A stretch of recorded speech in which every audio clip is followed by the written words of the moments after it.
Lemlisters, I'm super happy today to be joined with Patrick Campbell, the CEO of Profitwell. Patrick, thanks a lot for joining us today. Thank you for having me. Merci. That's what I feel like enough to say the 3 French words I know within this podcast. So yeah. Patrick is very French. Oh, I love French though. I love it. It's kind of like the typical, I love like the French culture because I feel like Americans and French are so similar, and that's what causes the like rivalry, but that also causes the appreciation because we both think we're better than the other one, and we both think our culture's better. So it's always you guys have more years though. We have less years. So yeah. That sounds very French in any case. So I could recognize myself in that. Yeah.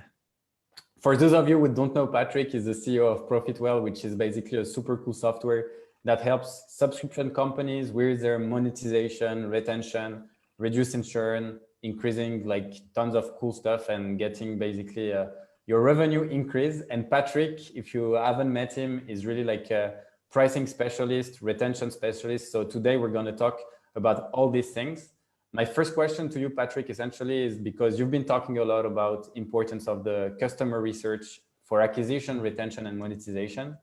And I would like to go practical because a lot of people talk about it, but don't go too much practical in it. So what and how exactly do you do your research when it comes to customers? Yeah, where do you go? How do you process data? And also like, how do you make decisions basically? If you can break the process. Yeah. So there's two like preambles to that. So the first preamble is you have to understand the gravity of the decision you're trying to make and the limits of the data that you're going to collect. So what I mean by that is if I'm just going to make some ad copy decision, I might just make that quickly. I might not gather a bunch of feedback because I'm going to get really clear signal when I put it out there and see like if it's successful or if it's more successful than what I did formerly. But if I'm making like a $10 million product decision, meaning like, hey, we're going to go and put all of our engineers and all of our resources and all this other stuff like on this path, like that's a bigger decision. So I need more data, right? And I think that's the first thing that people don't get right is there's always this all or nothing. Like, I have to do all the research or none of the research. And it's like, really, it should be, right sized towards what you're doing. And then I think the second thing is you have to also understand that data is never going to be perfect.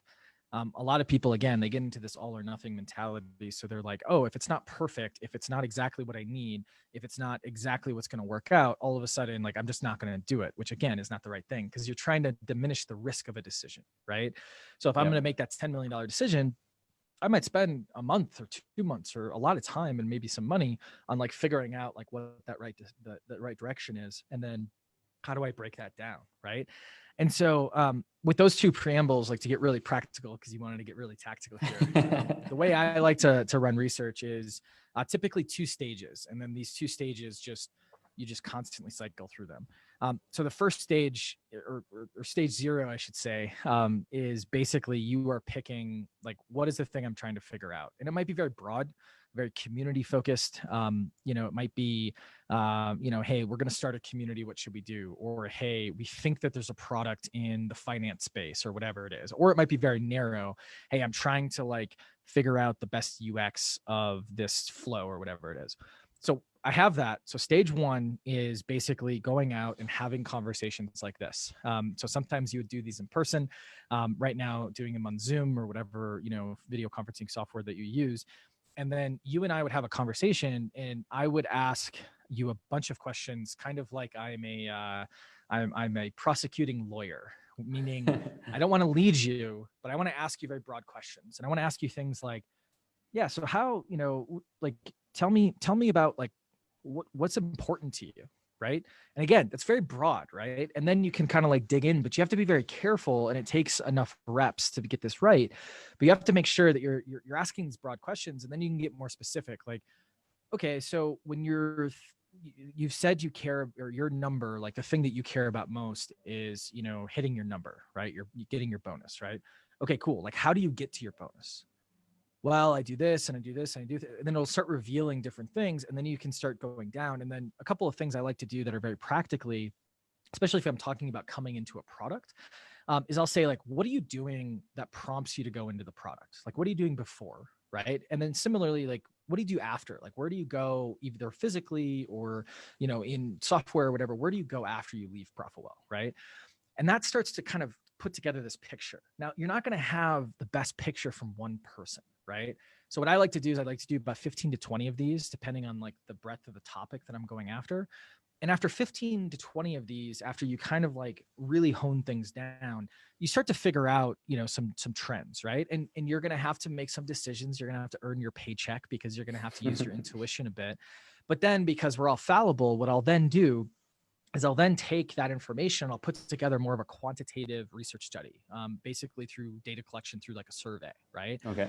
And so, you know, let's say we're trying to figure out, you know, a new feature set, or we're building a community or something like that, right? What I'll then do is I'll start to ask, like, based on all of the feedback I got in the qualitative interviews, all right, so it seems like there's these 4 things that are important to everyone. Let me put those 4 things into a max diff question, which is basically, out of these 4 things, what's the most important? What's the least important? Because that forces someone to make a decision.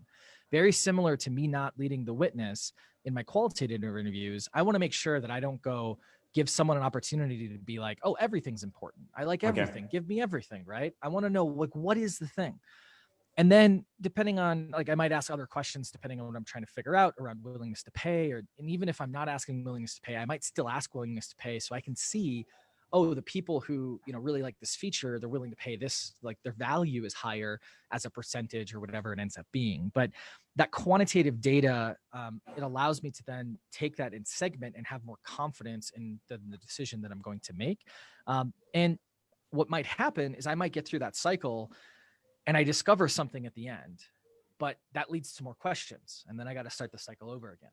And so that's the thing, is that it needs to be like an innate quality within your company. But hopefully that was both framework and tactical enough for you. I wanted to make sure it was great, but it just rose a question from me. So essentially, like, you're mentioning that you're going to discuss with your users, tries to dig in, ask broad question, and also have afterwards like something more quantitative. So my question to you is, if we take a step back, how do you find these users? Do you take like power users? Do you take churned users? Do you take like your tier 1? Like, how exactly are you going to split the target? So it depends on the question you're trying to answer, right? And what stage you're at. So, I mean, stage being in your decision-making process. So if I have, you know, something that is like a new feature I'm trying to go after, I'm going to go after people who love us and people who hate us. That's what I want to go after. And obviously getting the people who hate you, it's harder to get on the phone than people who love you, right? But I want to, like, because I want to go strength for strength, right? And sometimes with the people who hate you, I want them to hate me even more for what we're doing, right? Because it's one of those things where, like, that means I'm going after the right customer, and I'm not necessarily building in the opposite direction of the wrong customer, but I'm at least like picking a side and like picking that direction. So what I do is it depends on what you're doing. So if I'm a new feature, something for your power users, whoever that subset of people that you're trying to target, I want to get like a random sample of them on, and then probably there's going to be some segments within there. So at ProfitWell, we have multiple products, but we serve our core offerings are all for subscription companies. But subscription companies, that's B2B SaaS, that's subscription e-commerce, that's subscription like media, like newspapers and publications. And so those are 3 groups that if I want all 3 groups, I'm going to have to make sure there's a subset. And it might be like 2 people per subset, but normally you can kind of figure out like what is the primary axes to like separate these folks on. Now, if it's something where I'm trying to build something brand new that isn't like tangential or a next iteration of a current thing, well, then I want to go to current customers or current users. I want to go to prospects, and I also want to go to people who have never heard of me but are in my target demographic.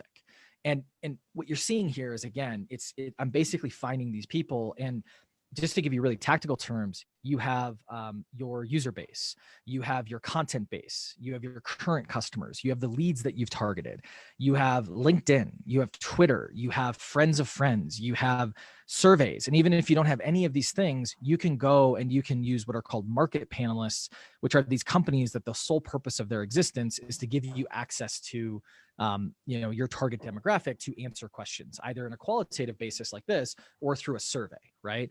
And so I think it's one of those things where a lot of people make excuses for not doing customer research, and those excuses are all completely wrong. If you Okay. can't find someone, if you can't find someone to have a conversation with about your product, again, if you're a big enterprise product, there might only be 10 people in the world, but go have a conversation with one of them, right? And if you can't get a conversation with one of them, let alone three, how do you think this is going to go when you're trying to build your company and acquire them as users, right? So that's the thing that I think a lot of people don't get. It's like back to that all or nothing. Like if I can't do it perfectly and nothing's perfect, like I'm not going to do it at all, which, you know, we wouldn't accept in any other area of business, but somehow we expect or accept when we're talking about customer research. Yeah, definitely. And at some point you were mentioning like pricing, which I think it kind of leads like to my second question, which you've said it many times. And I think it's a well-known fact that, you know, like too many founders, they underprice their product, especially like in the early stage, because always afraid, you know, like to be too expensive. But how exactly, you know, do you think that pricing strategies should evolve with growth? So we have like, for example, you would have penetration strategy where you start like being less expensive and then you can evolve. But how exactly do you make your pricing evolve? And what are your tips and tricks on making your price evolve over time? Yeah.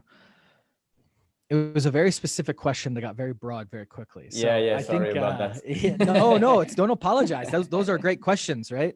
Because then I go like, what's the most interesting thing to share, right? So I think, so let me start with the first thing you said, underpricing. Yeah. Founders, especially European founders and execs, which I know, you know, is a good group of people probably listening today or are going to listen in the future. Typically notorious for underpricing, like all execs, all founders and stuff, because you have this weird insecurity. It's not weird. It's like very understandable, right?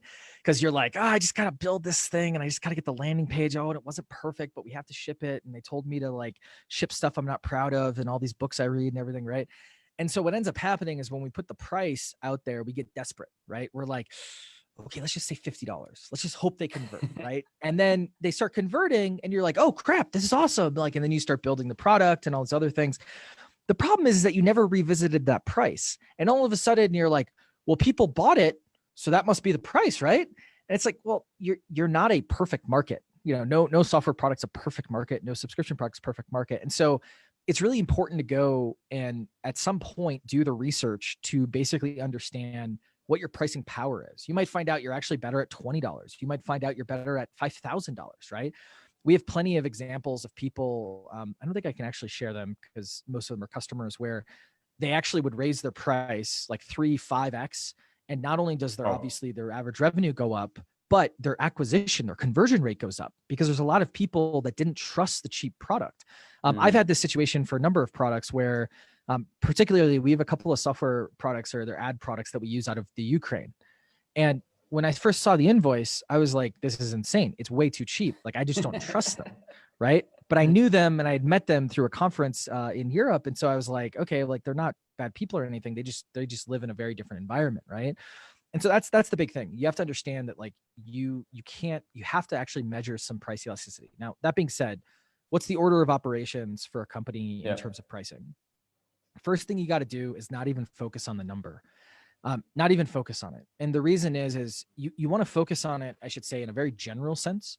So are you $100 product? Are you a $500 product? Are you a $1,000 product? And the best way to do that is through these conversations. You can send like an actual survey. There's a lot of things you can do to actually collect that data.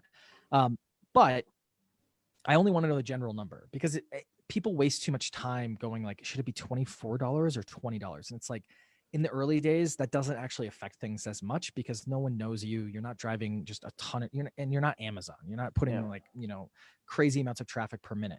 So general pricing, the number one thing to focus on is how you price your value metric or your pricing metric. So you price per user, per 100 visits, per 1,000 whatsits, whatever it is. And the reason that's so important is because what we notice in the data is, and this also is backed up by the theory, is that basically that will guide you forward because you will have people who come in that only want one user and they'll pay you for one user. There'll people come in for 100 users, they'll pay you for 100 users. And then you have plenty of people who grow inside the product, right? Now, picking your value metric, it's a little bit more complicated. We can obviously go deeper on that if you'd like to, but in the first days, it's really getting that value metric right. And then over time, you start to kind of evolve your packaging, your add-on strategy, your positioning, you revisit your pricing, just a whole host of things that you continue to do in order to basically, kind of push your pricing forward. But the number one thing about pricing is that it's never finished. It's the manifestation of your product. Like it is the exchange rate on the value that you're providing. And therefore, as your product and your value improves in your market, your price also needs to improve. And most people, they don't change their pricing on any axis. I'm not even just talking about the number, just any other axis, packaging, add-ons, et cetera. They don't do anything for like an average amount of 3 years, which is insane. Like if you didn't touch your sales cadences for 3 years, you either have God's gift to sales cadences or you're an idiot, right? And so that's the thing you have to think about.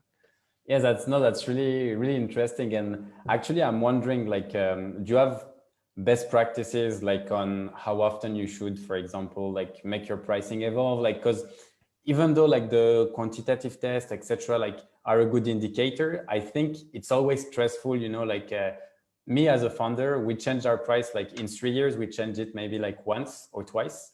And I know like we're going to make it evolve, but every time it's stressful, like, because again, you're saying like it's something that's definitely like should evolve because you're bringing more value to the product, you're adding more features, so more value to the users.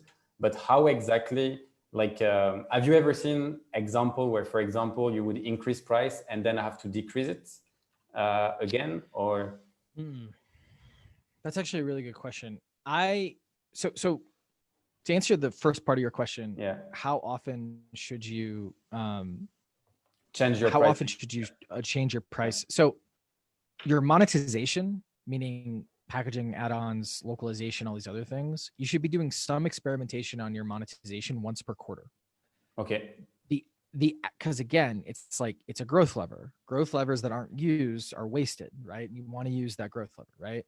Now, your price point, like changing your actual price, that probably is only once a year. So one of those quarters might be an actual price change. Okay. And the reason for that is because, you do anchor your customers at their current price, right? Yeah. Now you could change prices on new customers probably pretty consistently if you wanted to, but most people don't have a good enough billing system to do, just change their prices once, let alone a lot, on certain users.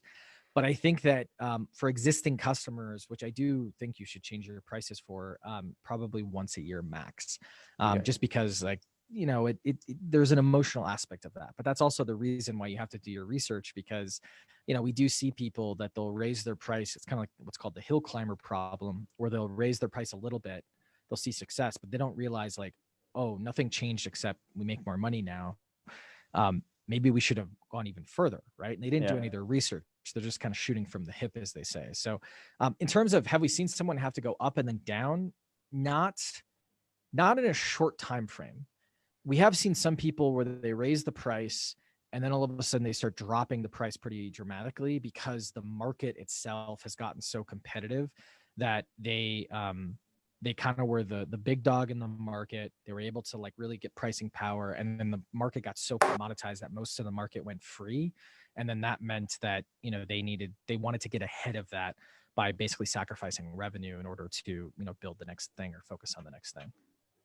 Nice. And regarding like basically that, that pricing change, you mentioned that potentially you should change it to your existing users. So does that mean that you're against like grandfathering users, from the initial price? Yeah. So the short answer is yes. We, I think that keeping people on legacy pricing, meaning, hey, you paid $10, you're going to be $10 forever. I think that it's very rare that you come across a product that actually that's the right move. Now, it's your company. You can do whatever you want. Like you might have a moral stance or a value-laden stance for it, but it's very rare from like a data perspective or even a strategic perspective that actually makes sense. It's more often than not, people just think that's the right thing to do because it goes back to that desperation and that insecurity. Like, oh, I don't want to make my first customer unhappy. And it's like, you've improved the product 10x, like since they were a customer, like you can improve your price by 2x, right? Depending on what it is, right? And so I think the other thing is that people don't have a good framework and they don't have like a good like work through in terms of communication that they just don't feel confident in changing their price, right? Now, from a very analytical perspective, it is very difficult if you don't have a massive logo TAM, meaning you don't have millions of leads or potential leads. It's very difficult to go from 10 million in ARR to 100 million in ARR. Very difficult. And that's why it's rare that you see a company, and I can't even think of one, where they've gone from 10 to 100 without raising their price in some way on their customers. And there's a lot of things you can do to like make that raise, smooth and everyone be on the same page. But I think this is one of those things where we like to think it's being mean, and it's like customers know things cost money. Like they know that things cost money, and they're going to be mean to you if you stop providing value. So it's okay for you to be mean to them. It's not very mean, but you hopefully get what I'm saying. Yeah, of course. We have a lot of questions from the audience. So for those of you who are joining a bit later, I'm with Patrick Campbell, CEO of Profitwell. Amazing intervention so far. Patrick has been dropping some knowledge bombs, so I hope you're all listening and enjoying. A question from the audience, by the way, make sure to ask all your questions if you need to, is basically, have you seen interesting experiments on the pricing page? Being an important page on any website, any interesting growth tactics that work or didn't work that you've seen recently? Or what was the first part of that? Have we seen any interesting experiments on pricing page? Okay. Just on the pricing page. Yeah. So the funny thing is the actual page that you have, we call this like the last 5%. Okay. Because a lot of people, they don't do some of the basics, like understanding who they're selling to, getting their value metric right, these types of things. And then they just kind of like do these little UX or UI like changes to the pricing page and just think that they're working on pricing. It's not that it can't be effective. It's just one of those things that I always caution when someone asks something about the design of a page, because it's like, if you don't do your homework, if you don't eat your broccoli and your meats or whatever it is for your meal, dessert is, it's not going to be great. Right. So the short answer is like there are. Now, are there like very clear-cut truths that I can give you that apply to every single business when it comes to a pricing page? Not really. Some people, they do kind of putting the most expensive tier on the left side of the page versus the right side of the page. Some companies and self-serve models do see that works well. Other companies, it's kind of inconclusive or doesn't do anything. And then others still, it doesn't do as well. So that's an interesting experiment for you to do. Ending your prices in 9s versus 0s or 5s. So the basic theory there, without going too deep into it, is there's been a lot of these studies done where when your price ends in a 9, I feel like there was kind of like a discount, even if there wasn't a real discount. I feel like I'm getting something because there's a fractional amount off of it. Whereas like 0s and 5s, it emits luxury. So if you walk into a very high-end jewelry store, all their prices are ending in 5s and 0s, like Tiffany's or these types of places. So what's interesting is that is an interesting experiment. Some people see it's inclusive, some people don't. Now, in terms of some things that I just think are really good ideas that we've seen work relatively well, make sure that it's easy for me as your prospect, that when I go to that pricing page, assuming you have a pricing page and you're kind of like a self-serve model, make sure that it's easy for me to understand which plan that I am in. And within like 5 to 10 seconds. So the best way people do that is they get creative with the naming of their plan. So, and that could be like the operations plan if you're, targeting an operations persona with that particular tier, or, this is the small business plan, the scaling business plan, and then the enterprise plan. Like that gives me a signal. Am I enterprise? Am I small? No, I'm probably in the middle, right? And then even further, what some people do is they put little descriptions. Best for companies with 0 to 1 million ARR. Best for companies with a full finance team, right? Yeah, these types of things help me understand and help me at least know, okay, I'm going to start by looking at this tier, and then my eyes will explore, obviously, but you don't want someone to go to the page and be like, there's way too much information. This is stressful. I'm just going to leave. Which, I look at pricing pages all the time, and I have that a lot where I'm just like, it's just giving me anxiety trying to figure out what the hell this person's selling, which is always interesting. We have another question that's quite interesting, because you also talk about like basically like value-based pricing, and someone's asking about your thoughts about lifetime deals. Yeah. So basically, like, what do I think of lifetime deals? Yeah. I've actually changed a bit on lifetime deals. So here's what's interesting. I think that lifetime deals are so here's where lifetime deals make sense. Let's say I have a company and I have been building that company and I'm like past product market fit, let's say. Or I'm very early on in product market fit, because then it's a tactical thing. It's like, hey, we're gonna build this cool thing, in like cash flow, right? Like let's cash flow this, right? So Rome kind of did. I think Rome had like a 5-year plan or something like that, rather than like a lifetime plan. But other people have done that for cash flow. But in between there, I don't think it's a good idea, and here's why: because you don't know what's going on. You don't know what's going on. You don't know who your customer is. You don't know what the real reason is they're converting. You just don't know some of these things. And therefore it's one of those pieces where you have to just be careful, kind of like ramrodding stuff and giving up your value, and then having these leads come in and buy this, mostly underpriced lifetime plan, and then kind of going away. Now, once you're past that product market fit stage, what makes a lot of sense is if my lifetime value is 6 months, if I'm like a consumer product, I think it's totally fine for me to do a lifetime plan at 12 months, right? Or even maybe like 8 or 10 months, right? Because I'm basically guaranteeing this user is going to be higher than my lifetime value. And that's when it makes a lot of sense. So yeah, it's like all things, used in the right way, it's great, but most people don't always use it in the right way. And that's what becomes problematic. But yeah, in the early days when you're trying to get those like cash flow kind of folks, especially if you don't want to raise cash right away. And in the later days when you're trying to optimize your lifetime value more, I think it makes a ton of sense. And Headspace does this, and I think Calm does this really well, where I think they have like a $400 lifetime plan, which I guarantee you is at least 20%, if not 50% higher than their actual lifetime value out there, which is really interesting. Yeah, that's super interesting. Actually, like we did it in the early days of lemlist, but that was really for getting the product started, getting a bit of cash. We were actually in beta. We didn't even have Stripe set up. So for us, it was quick validation, getting like users, getting, so yeah. But it's also interesting. I really like the approach about the getting your lifetime value and seeing if you can increase it, adding basically like a lifetime deal to it. That's really smart. And when you were talking about value-based metrics, how exactly would you determine like that metric? And because in products, I think it can be like really difficult, to find the one metric that's going to bring the most value. Is it again the same, like getting in touch with customers, or have you seen like tracking tools, or how exactly do you measure that?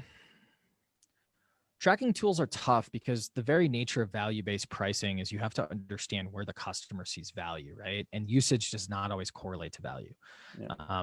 Accounting products, typically the most used features are invoices. It is the least valued feature historically, mainly because it's just so expected, right? There's no value there. There's just a lot of usage there, right? Or hopefully there's a lot of usage for businesses. But I think the thing you have to think about with your value metric is you do want to see what usage looks like. So here's kind of the stack that I would look at. So the first thing I would do is I would want to figure out. So let's say I have like 4 or 5 good value metric candidates: price per user, price per 100 visits, price per whatever, price for contacts, whatever it is.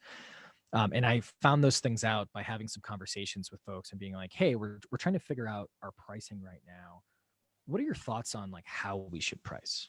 Like our actual metric that we should price on, right? And then you'll get some information, ask a bunch of follow-up questions, and do a bunch of fancy stuff. Then I want to go and I want to ask like a larger group of people, out of the following price points or pricing models, what is the most preferred? What is the least preferred, right? So I want to get that preference, right? And normally it's like 1 or 2 are the high preference, and historically user-based pricing is the lowest preference. There are some exceptions. Like if your product, I log in and I see very much specifically my experience, but if my friend logs into my login, they see my experience and can't do their work, then you could use per user pricing if you want. But again, it's a very functional metric. It doesn't really ascribe to the value you're providing, right? So once I find, that metric, those 1 or 2 top metrics, I also want to collect some willingness to pay data, because I want to make sure that people who presumably have a lot of that metric are willing to pay a lot more than the people who have a small amount of the metric.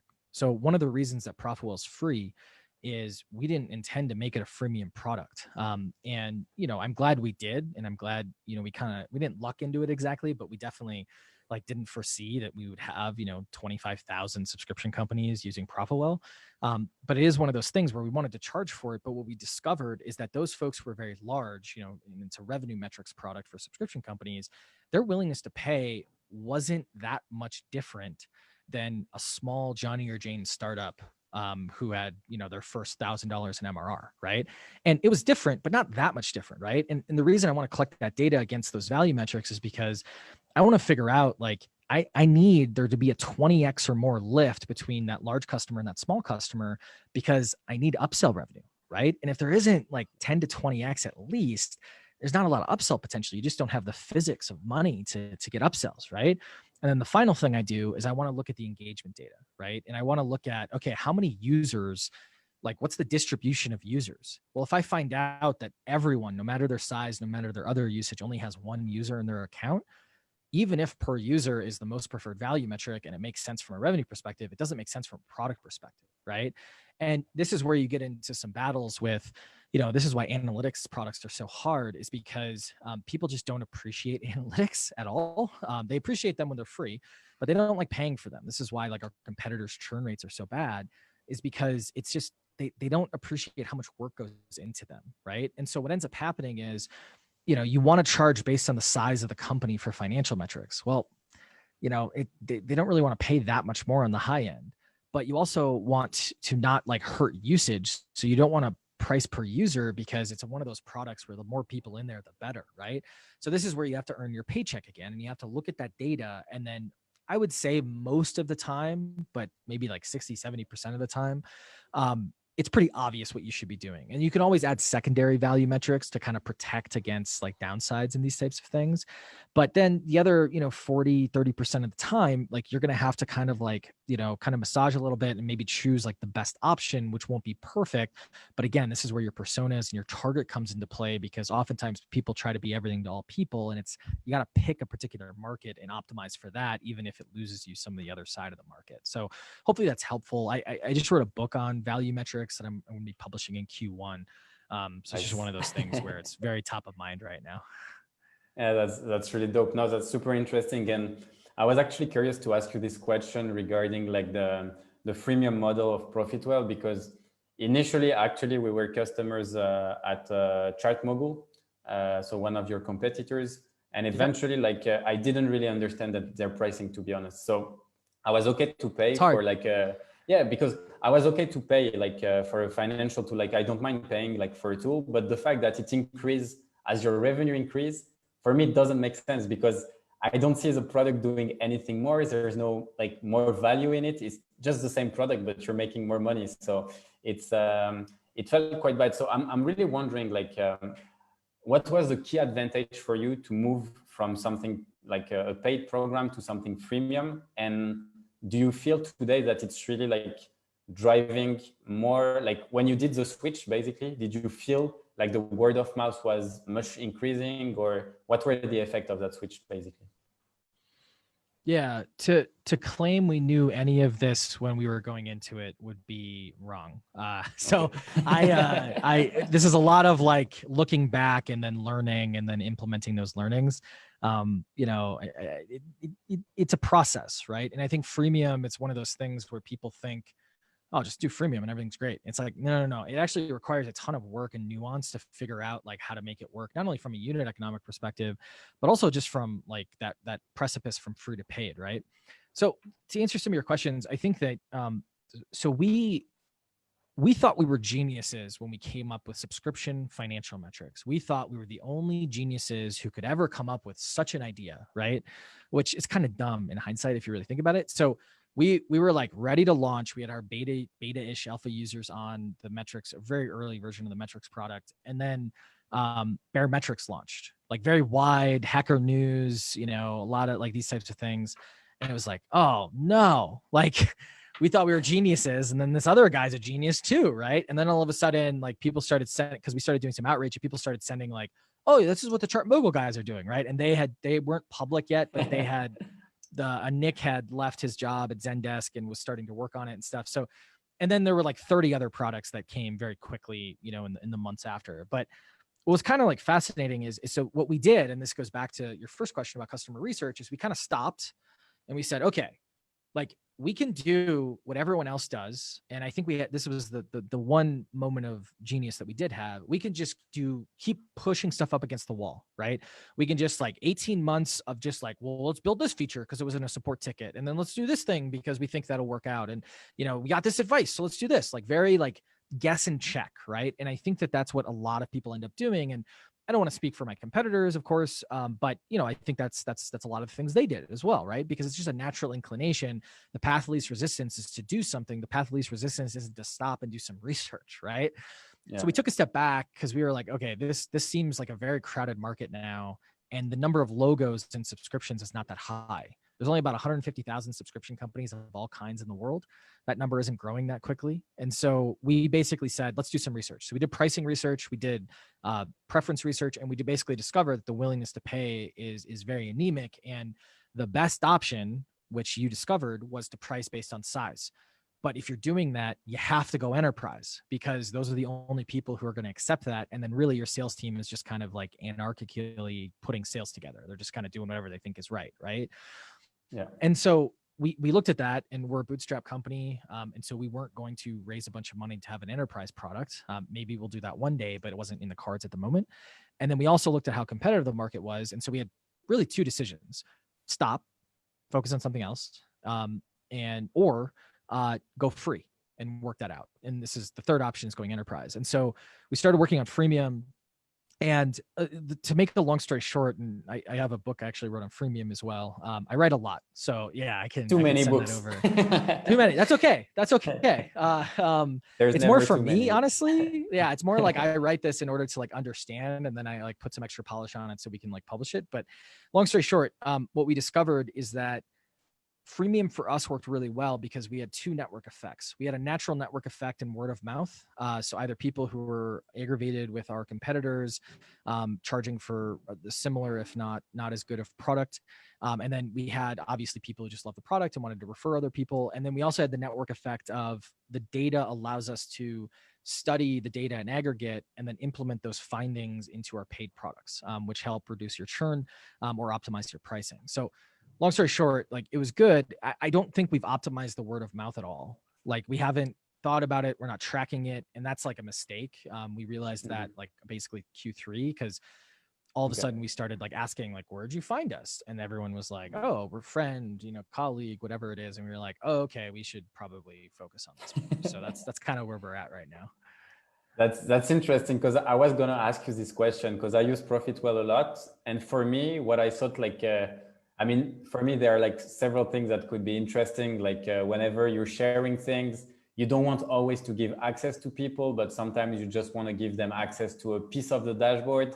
So, you know, I thought about giving access to like a public dashboard, for example, for investors or stuff like that, where they have access to a specific set of data with the Profitwell logo and backlink to get, you know, like Intercom is doing everywhere with their little like Intercom link, and everyone clicks and goes back to the website. And so I was wondering like, how exactly do you measure this? And so it's interesting to know that. Curious to see what you guys are going to do in 2021 about it.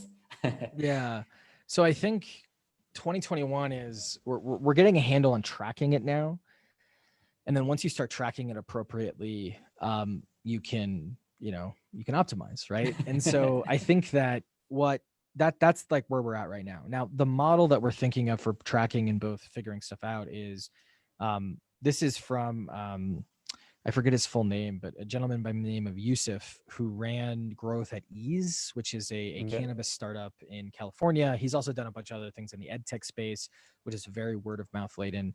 And so I could definitely reference, just look up word of mouth Reforge. That's where he published the original study on Reforge.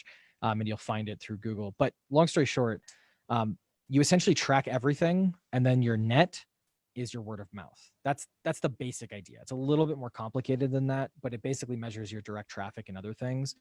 So, and then from there, there's really like two ways to optimize it. There's delightful product experiences, which are a bit harder, but have a higher impact. And then there's just like delightful customer experience, right? And so one advantage we've always had, and I think it just was innate in us, is our support, with, you know, a couple of little exceptions here and there, has historically been really good. Like, you know, our reviews, people are like, oh, the support's amazing. And especially when it's a free product, people are expecting really bad support, but we have really good support. So it's just one of those things that, like, you know, kind of rolls into, like, we're just confounding expectations of giving, you know, such a feature dense product that's also has really good support for free, right? And so that's really helped the word of mouth. But we're thinking of, and I'm, you know, talking around it because I don't want to talk about it quite yet, but we're thinking about things that are similar to, you know, what you mentioned, or are, you know, kind of in this realm to kind of push for word of mouth. And now we can, you know, measure it essentially, which is good. Nice. No, that's really good. And also, I was curious, like, how exactly do you guys approach product marketing, and the key things you've seen to boost like activation, retention, and upsells? Yeah. So not well. That's the answer. So I think that, so if I had to take a step back, and this is what's really interesting, it's both embarrassing and interesting. So I have to take a step back. Like, we consciously and kind of subconsciously, depending on how you look at it, but that's a much longer conversation. A few years ago, like, we didn't have marketing 2 years ago at all. Like, I was writing all of our blog posts. I was basically running our BDR team, and, you know, that was it, right? We had an outsourced writer that helped us, but they were a contractor, and, you know, I would rewrite everything they wrote, which, you know, says more about me than them, just to be frank. But, you know, they were great, and they are great, and we still use them for some stuff. But it was one of those things where, you know, it was a very bad marketing team, right? And that was all of the marketing team. Then we had a sales team, but that was it, right? So we about 2.5 years ago, we were in this instance, and we're like, okay, it's time to, like, grow up, right? It's time to, like, grow up a bit. And what ended up happening is we had basically a situation where we had to pick a strategy, right? And so content worked well for us, but we didn't want to do, like, Me Too style content in terms of, like, oh, just, like, focus on SEO and these types of things. Not that those are bad things. It's just, it wasn't going to be the primary focus. And so we put together this strategy, which, you know, was very, like, media focused. So basically building a media company as, like, our main content arm. And this is called Profitwell Recur. We haven't, like, officially launched it, but it's out there, so you can go see it. We've referenced it for a while. I've seen you on TV, Patrick. I've seen you on TV. Yeah. So the long story short there is, like, and this is hopefully good for some of your listeners, is, like, that I felt really bad about, like, oh, we don't have everything perfect, and we don't have this, and we don't have that, because literally over the past 2.5 years, we were running these experiments, right? And everything was, like, very quarter by quarter, and there wasn't a lot of rigor to the experiments. It was just more like, hey, for this to work out, we need to be able to do a daily show. Let's, like, try, what would we need to do to make that not hell, and not like we have to hire 17 people to do it, right? And a lot of, like, forcing function questions like that. Okay, what would we need to do to have multiple shows? What would we need to do to distribute those shows? Like, all of these different experiments, in addition to the traditional demand gen, as well as the traditional SEO stuff that we're also doing. And so there's a lot of experiments, and I feel, you know, it's really interesting. Up until, like, Q3 of this year, so a few months ago, it just felt like, okay, we're slowly working towards having a foundation, and now we have this foundation to, like, scale and do a bunch of stuff on, right? So to answer your question, from a product marketing perspective, I think what's worked so far is we basically chased, I don't want to say cool, but we chased interesting ideas that, if they failed, we would be proud of them. And if they failed, we at least would have done what we felt was right. So some of this was, like, we do video for our sales team. We do videos on the lead level, these types of things, right? It took a lot of work to figure out how to make that efficient, but we knew that was, like, the right thing that would help separate us. And we could then figure out the logistics from the back end.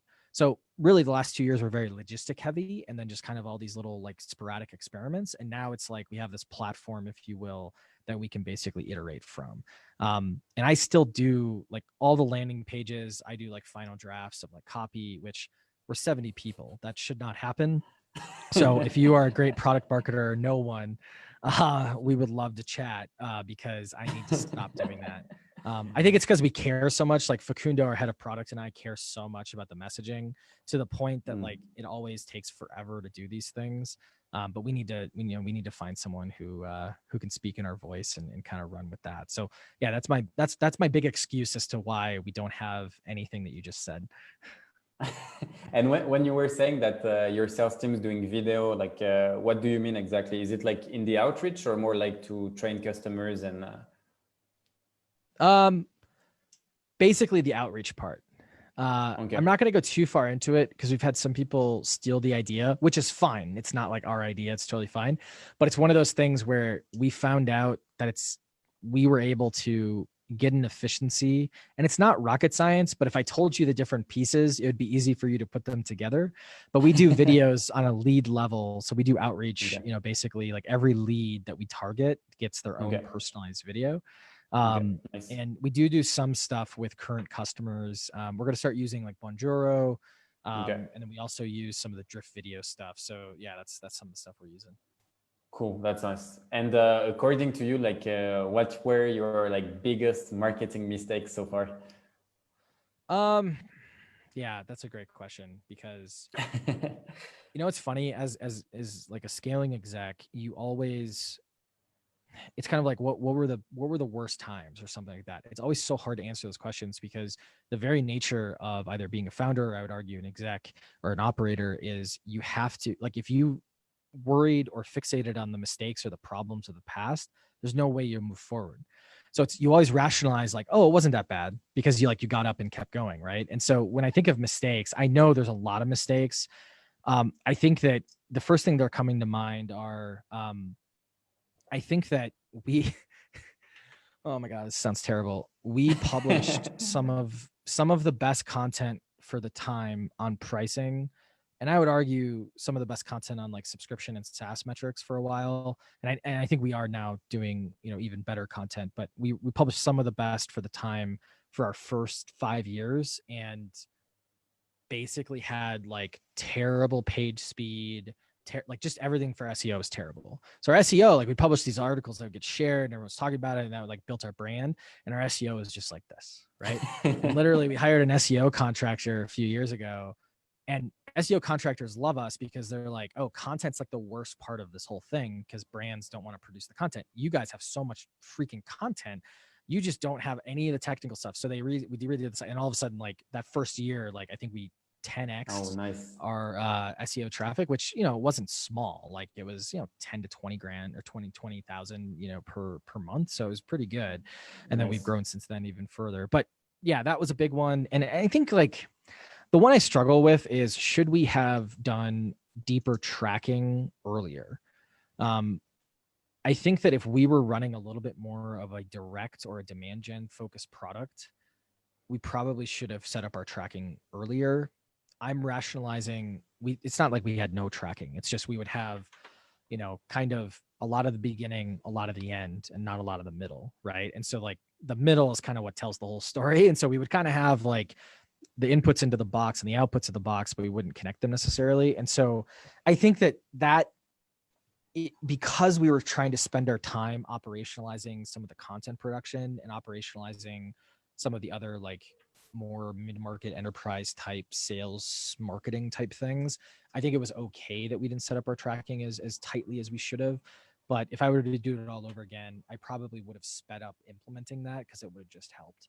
But and then the third thing, and this is the big, we hired a head of growth, and the reason, it was one of those things where very like knew the skills perfectly. And the idea was this person's going to come in, implement all the tools and everything, and like take care of the tracking. It's going to be amazing, right? Like Patrick needs to stop doing this stuff himself, right? And this is someone who knows more than Patrick. That's great, right? And it, from a culture perspective, just not a good fit at all, like a terrible fit. And caused, like, there were some issues, and I'm not saying who's at fault. I think in these types of situations, it's a very like two-sided thing, and it always comes down to, oh, this is just not working out. So it doesn't matter who's right or wrong. It just means like this isn't working out. That was a big mistake, and it's not that I think we would have made the decision probably 5 out of 10 times if we'd played it over again, but hopefully we would have been a lot better at like hey, this is how we make decisions. This is how we do things. This is how we react to things, these types of things. We've always had this problem where people who come from like more corporate environments, we were just not good at kind of like morphing them. And it's not them, it's probably us. Like if we were an extra 30 to 40 employees, they probably are perfect, right? But we're just not there yet. And so it's just a mismatch on where they are in their career, their mindset. Yeah, so we're really good about developing talent. We typically we've had some trouble like bringing in outside execs, but that's kind of the phase we're heading into, and I think we were trying to force that phase earlier on. Okay. And when you were mentioning tracking, like what tools do you use right now for tracking either your product or on page and everything? Yeah, so kind of the standard stuff, Google Analytics, Salesforce is where a lot of our reporting is. Profitwell, obviously, for financial metrics, these types of things, and then HubSpot. So like HubSpot, so really it's HubSpot, Profitwell, and Salesforce, and GA as well. So those are like the big four, and that's where we try to push everything. And we're not at the point where there's like a perfect kind of ERP system of record. They all kind of talk to each other, so it's not like Salesforce has all the sales data that gets ported back to HubSpot, and we're not at the point where like execs log into one place. It's more of, hey, whoever's running marketing is in there, and then if someone's not, wants to check that out, they can log in and look at the attribution data and those types of things. Okay, awesome. We have a question from the audience. Yeah, someone was actually curious to understand what's delinquent churn, and also how exactly would you find solution to reduce like delinquent churn? Yeah, delinquent churn. Someone basically wants to be friends with me. I have learned more about credit cards, I think, than I've ever learned in my life. So the short answer is, and I'm feeling kind of sassy, so sorry that I'm a little pitchy. We have a product that solves this for you. And it's pay for performance. So if you want to check out Retain, and happy to give you like, a free ROI analysis or that type of thing. So it's not, we try not to be super salesy. That was the most salesy thing I think I've done in a podcast in a long time. But you're welcome. The short, yeah. Thank you. I appreciate it. But like, it's rare that people ask about credit cards. So like, I got to take my shot, right? Of course. That wasn't even that good of a shot, but anyways, so the basic thing for everyone else and anyone who, just doesn't like me or something like that, and wants to solve this problem. I wrote a book on delinquent churn. I wrote another one on there. And these are not like small books, by the way. These are like well-chaptered, well-researched books, but the basic idea is delinquent churn. For those of you who don't know, it's basically payment failures. It actually accounts for about 20 to 40% of your lost customers. It's the largest single bucket of churn. People don't realize that. Now, if you're an invoice-based business, where most of your stuff's coming in from invoices, meaning like people are sending you checks or wire transfers, the percentage is smaller. But those products, there's normally more of a relationship versus, credit card-based businesses where there's like higher volume. So the best way to kind of approach this is, and I'll give you a couple pieces. One, very tactically, before the point of failure, you should be doing expiration tracking, and basically not sending people emails. If you're in subscription e-commerce, you have to send a pre-charge email. But if you're in SaaS, what I always suggest is don't send the email, because the email actually increases active churn by about 10 to 20%. Instead, I do in-app messaging, like, hey, your card is about to expire. We need updated payment methods. And it's do an actual like message that pops in. Don't do the bar, because the bar, like, people need the motion to actually, like, we've definitively seen this work so much better. Now, if you're more advanced, you can study your database and actually figure out, these types of cards keep failing every 3 months. They're prepaid debit, whatever it is. This is some of the stuff Retain does, where basically we can like leverage, the billions of dollars that we're able to study and basically like go after those folks early. And then after the point of failure, a couple of cool things. Plain text emails work definitively better than markety type branded emails. People feel a little bit of reciprocity. They're like, oh, I'm going to let, Patrick down if I don't respond to this, or if I don't respond to it, at the very least, I'm like, oh, it's a person, not just some faceless brand. In-app notifications, SMS messages is key as well. If you have the phone data, these are transactional SMS messages technically as well. So you don't have to have all the, fun stuff that comes with SMS. Now, respect it or we're going to lose it, just to be clear. So don't go nuts with it. But we normally look at, depending on the brand, and then Retain kind of, does this automatically. But I would say on average, probably 4 to 5 emails, 1 SMS message, and then in-app that just gets a little bit more persistent as, as the grace period starts to end. The one a little more advanced stuff, you should be testing this. So we automatically localize and internationalize the emails. So if you're a user, and we can detect this automatically too, which is pretty cool. So if your user, their preferences are French, we can basically, show them a French version of the messaging versus a user that's English, these types of things. That helps a lot. But it's a game of inches, right? And one of the bigger inches or centimeters, if you will, is that making it so the user doesn't have to log in to update their credit card. So they go to a landing page. Typically it should be a modal on your homepage because it is trustworthy. Some people send them to just these blank pages. And I'm like, do you expect anyone to use this? It just doesn't make any sense. Right. But basically what'll happen is they can go to that homepage modal, they fill it out, they hit save, and then basically it's all updated and it's mobile optimized and all that kind of stuff. And then the really tactical thing that I don't think a lot of people do, and there's a bunch of things I'm glossing over just for the sake of time. I could talk about credit cards all day, but basically make sure you're locking your users out.